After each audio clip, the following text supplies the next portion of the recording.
जय जी सारा संसार कल्याण हो जाऊ सारा संसार सबू जीव आत्मा समस्ते निरोग सुस्थ दीर्घायु रुहतु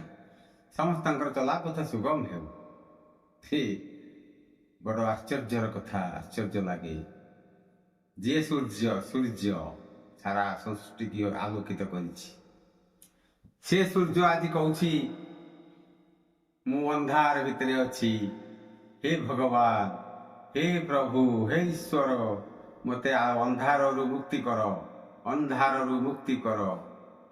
विचार करतु तो जदि सूर्य सारा सृष्टि को आलोक देखौथिला बेले जदि से निजे कहे मु अंधार भितर अछि जदि से निजे कहे मते आलोक देखाओ हे प्रभु ईश्वर ते आलोक देखाओ किंतु ताकू आलोक देखैला वाला किए से हल्की विचार करंतु मो कथा को हृदय को नियंतु तेणु सूर्य खोजुची आलोक सूर्य खोजुची ज्योति किंतु एतिकी भावंतु तो ये सूर्यर सृष्टिकर्ता आत्मा नुहे कि भल्की विचार करंतु सूर्यर स्रष्टा चंद्रर स्रष्टा सारा सृष्टिर स्रष्टा ये हूँ से आत्मा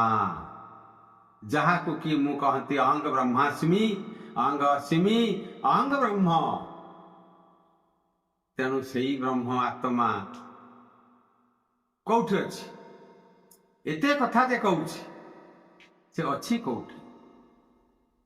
तेणु सी समस्त भितर विद्यमान जदि समस्त भितर से विद्यमान जदि ये सारा संसार सृष्टिकर्ता प्रत्येक भितर अच्छी ताहले ये कौ भगवान कौ ईश्वर को डाकुची तेणु तू अधम बुझी पारुनु निजे स्रष्टा है तू सृष्टि की कहूँ मत रक्षा कर विचित्र चिंताधारा विचित्र कथा जो आमर गोटे बांगाली भाई कहती भितरे चिकिनी चाकन ऊपर चिकिनी चाकन भितरे खड़े गजा देखरे देखरे भाई मनुष्य रे दुर्गी पूजा जो यही हाथ रे तू जहाँ को कादुओ आणिलु ताकू लिपा पुछा कलु रंग बोलिलु आखि कान काटिलु कंढई तैयारी कलु से कंढई की तू कहू मत रक्षा कर हाय रे दैव हाय रे मानव समाज तू एते तलू खसी जाइचु एते अज्ञान हो जाइचु तो भितर कौन से आत्मार चेतन सत्ता कौन सृष्टि होनी ना तते जाग्रत करने को पड़ो जहाँ भारत वर्ष मुनि ऋषि मान देश मुनि ऋषि माने अनेक चंद्र तैयारी करचंती अनेक सूर्य तैयारी करचंती